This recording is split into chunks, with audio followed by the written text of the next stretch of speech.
은평구 아파트 한 채에 6,700억에 낙찰이 됐다라는 소식입니다. 아마 경매 사건에서 응찰자가 숫자를 잘못 적는 실수를 한 것으로 보이는 사건인데요. 6,700억, 6억 7천을 쓰려고 하셨던 거겠죠. 6억 7천인데 어떻게 공을 3개를 더 적을 수 있는지 하여튼 좀 의문입니다. 어떤 기사인지 한번 보겠습니다. 응찰자가 숫자를 잘못 적는 실수를 한 것으로 보이고요. 부동산 경매에 나온 서울 은평구의 한 아파트가 6,700억 원에 낙찰이 됐습니다. 응찰자가 숫자를 잘못 적는 실수를 한 것으로 보입니다. 23일 뉴스원은 지난 19일 서울 은평구 진관동 은평 뉴타운 전용 85제곱미터의 매물이 최저 입찰가인 6억 4천만 원에 1000배입니다. 1000배가 넘는 수준으로 낙찰됐다고 보도했습니다. 이는 감정가 대비 낙찰가 비율이 엄청납니다. 83,750%에 달하는 수치입니다. 같은 날 동일한 조건의 85제곱미터 매물은 6억 8천만 원에 낙찰이 된 것으로 보이고, 그러면 입찰자분께서 6억 7천만 원을 적으려는 것을 공을 3개를 더 붙였다, 이렇게 보시면 되겠죠. 어떻게 이런 실수를 하셨는지 참 안타깝습니다. 경매에 참여한 응찰자는 6억 7천만 원을 써내려다 실수로 0을 3개 더한 것으로 보인다. 이 매물은 지난달 15일 한 차례 유찰이 됐고, 감정가의 80% 수준인 6억 4천만 원에 다시 나왔다. 서울 쪽은 저감률이 20%입니다. 그래서 100%로 시작을 하고 한번 유찰이 되면 20%가 감액된 80% 수준에서 다시 출발을 하죠. 대구 같은 경우에는 30% 저감률을 적용해서 70%에 다시 시작을 합니다. 이 경매 참가자가 경매를 포기하면 이미 납부한 입찰 보증금 6,400만 원을 호공에 날리게 된다. 낙찰자가 계약을 포기하거나 잔금을 납부하지 못하는 경우 최저 입찰가의 10%인 입찰 보증금을 돌려받을 수 없다. 아까 전에 6억 4천만 원이니까요. 최소 6,400만 원을 입찰 보증금을 걸죠, 우리가. 그러면 이 6,400만 원을 걸고 이제 입찰을 하는데, 내가 만약에 낙찰이 됐는데 잔금을 납부하지 않는다. 그러면 이 6,400만 원은 돌려받을 수가 없습니다. 물론 이 낙찰자분께서 경매 진행에 무슨 문제가 있거나 하는 꼬투리죠. 어떻게 보면 그런 걸 빌미로 삼아서 매각 결정 불허가 신청을 하셨을 것으로 예상됩니다. 6,400만 원 날릴 수는 없잖아요. 그러니까 할 수 있는 모든 걸 다 찾아봐야 되겠죠. 조그만한 허점이나 문제가 있는 게 있으면, 경매 진행 절차에 문제가 있으면 6,400만 원을 돌려받을 수가 있으니까 아마 엄청나게 노력을 하셨을 겁니다.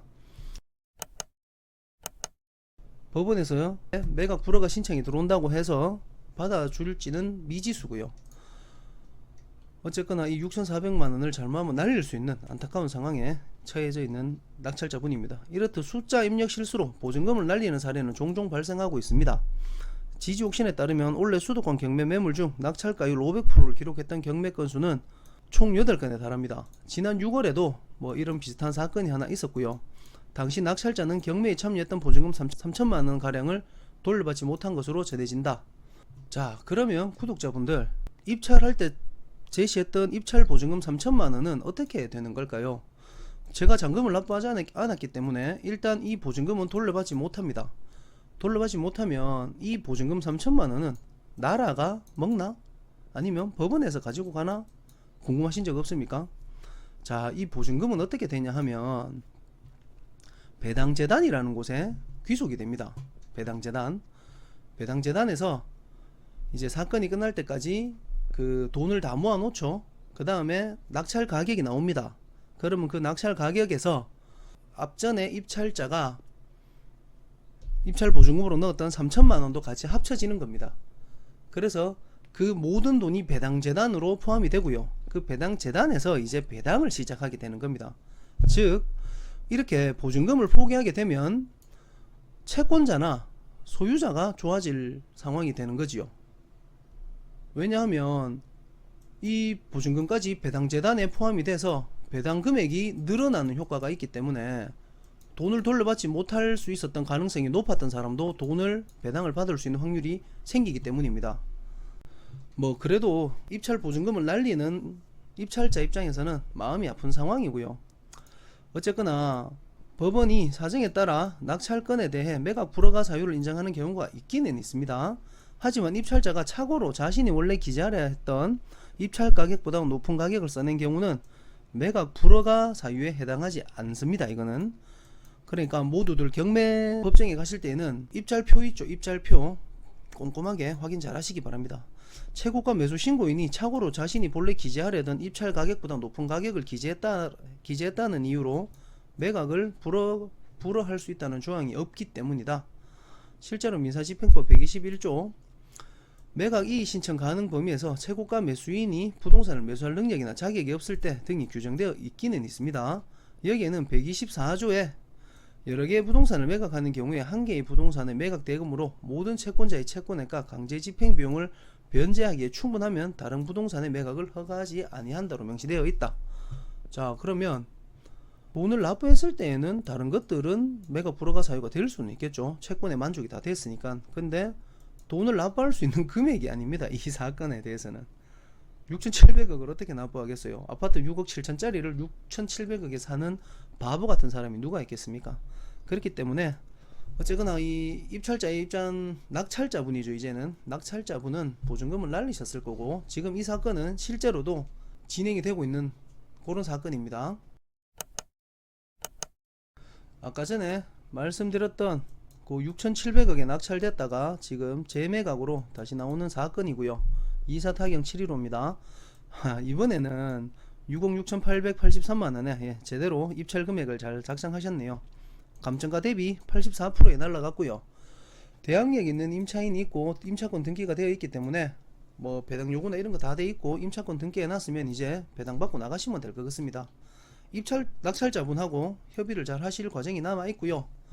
어쨌거나 요렇게 제대로 가격을 써내셔야 됩니다. 6억 7천을 써내시려다가 6,700억, 와 엄청난 금액이죠. 진짜 6,700억.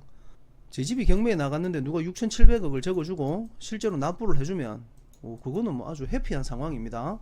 자, 그러면 여러분 지금 이제 입찰표를 한번 보여드리도록 할게요. 길 입찰표를 한번 보여드리도록 하겠습니다. 사건 번호 잘 적으셔야 되고요. 아까 전 같은 경우에는 2024 타경 715 714였나 그 사건 번호를 적으셔야 되겠죠. 그 다음에 이름 잘 적으셔야 되고요. 뭐 기본적인 사항들은 다 적으시면 되는 겁니다. 어렵지 않습니다. 다만 아까 전에 이분께서 헷갈리신 거는 입찰 가격 이 부분이에요. 여기에다가 6억이라고 여기서부터 출발해서 적으셔야 되는데 6,700억을 여기서부터 적으신 겁니다. 공을 쭉 채워서 위에 이렇게 억 단위 글자가 있고 천만 단위가 글자가 있죠. 자, 이 칸을 다 채워야 되는 게 아닙니다. 절대로. 이분께서는 이 칸을 다 채운다 생각하시고 금액을 다 적어내신 것 같아요. 그러면 뒤에 있는 공 3개는 법원에서 떼서 읽어주나 보다 이렇게 아마 판단을 하신 것 같은데 절대 그렇지 않습니다. 내가 적어낼 금액을 억 단위면은 이 칸부터 적으시면 되고요. 뭐 만약에 10만 단위면 여기서부터 적으면 되고 100억 단위면 여기서부터 적으시면 되는 겁니다. 그리고 내가 제시하는 보증금 6,400만 원이었죠. 앞에 사건에서는. 자, 그러면 여기서부터 6,400을 여기서부터 적으시면 되는 거예요. 끝까지. 그리고 나중에 보증금 반환 받으실 때 도장 찍으시면 되고 그 현금이랑 자기 압수표 보증금을 보증한다라고 체크하시면 되는 겁니다.